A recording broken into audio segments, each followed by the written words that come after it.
இந்தியர்களின் இதய குரல் மக்களோசை.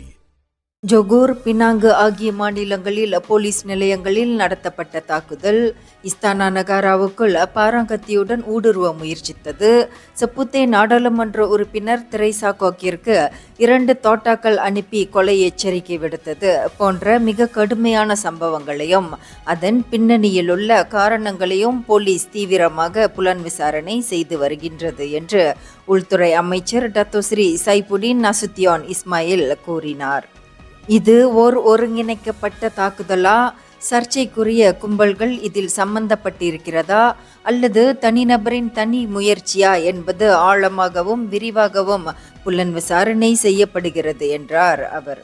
UITM பல்கலைக்கழக மாணவர்கள் கருப்பு உடைகளை அணிவது அவர்களின் அடையாளத்தை காட்டுவதற்கான செயலாகும்.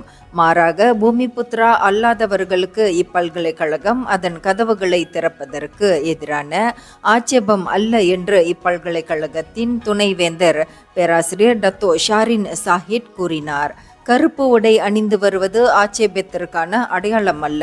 பூமிபுத்ரா அல்லாதவர்களுக்கு இப்பல்கலைக்கழகத்தில் இடம் அளிப்பது குறித்து இதுவரை எந்த ஒரு முடிவும் எடுக்கப்படவில்லை. அப்படி ஒரு முடிவு எடுத்திருந்தால் மட்டுமே மாணவர்களின் இச்செயல் ஆட்சேபனை என்று அடையாளப்படுத்தப்படும் என்பதையும் அவர் சுட்டிக்காட்டினார். வரும் மே 22ஆம் தேதி புதன்கிழமை விசாக தினம் கொண்டாடப்படுகிறது. இதனை முன்னிட்டு பிரிக்ஃபீல்ட்ஸில் உள்ள பௌத்த மகாவிஹார ஆலயத்தில் 50,000த்திற்கும் அதிகமான பௌத்த பக்தர்கள் பொதுமக்கள் திரள்வர் என்று எதிர்பார்க்கப்படுவதாக மலேசிய பௌத்த தலைமை பிக்கு டத்தோ கேஸ்ரி டமரத்னா கூறினார். விசாக தினத்தை முன்னிட்டு பல்வேறு நிகழ்ச்சிகள் ஏற்பாடு செய்யப்பட்டுள்ளன.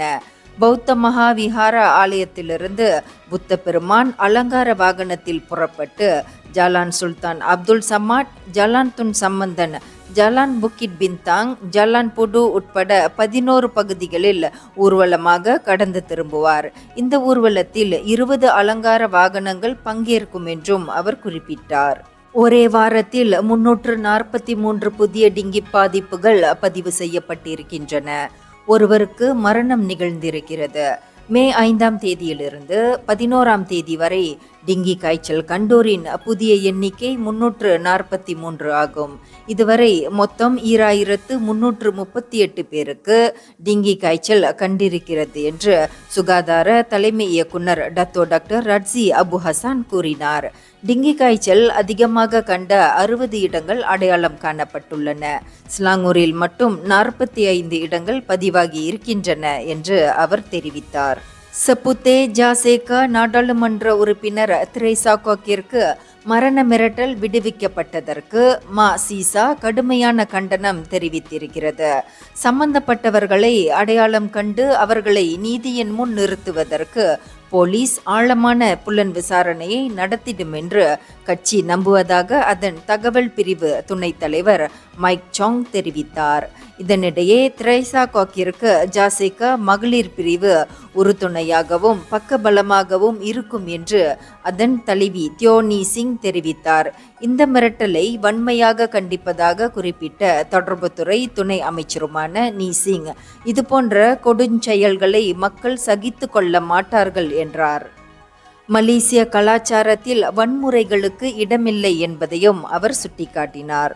ஹெலிகாப்டர் விபத்தில் ஈரான் அதிபர் இப்ராஹிம் ரைசி, உள்துறை அமைச்சர் உசேன் அமீர், கிழக்கு அசர்பைஜான் மாகாண கவர்னர் மாலிக் ரஹ்மதி உட்பட 9 பேர் உயிரிழந்தனர்.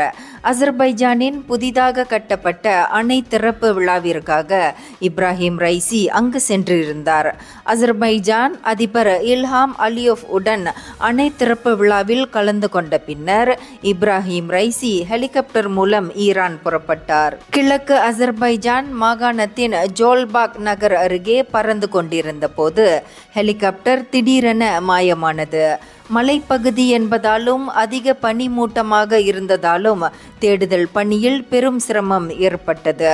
15 மணி நேரத்திற்கு மேல் தேடும் பணிகள் தீவிரமாக மேற்கொள்ளப்பட்ட நிலையில் தப்ரீஸ் டாவில் கிராமம் அருகே உள்ள மலைப்பகுதியில் ரைசி பயணித்த ஹெலிகாப்டர் விபத்துக்குள்ளானது கண்டுபிடிக்கப்பட்டது. இப்ராஹிம் ரைசி மரணம் பெரும் அதிர்ச்சியை ஏற்படுத்தியுள்ளது.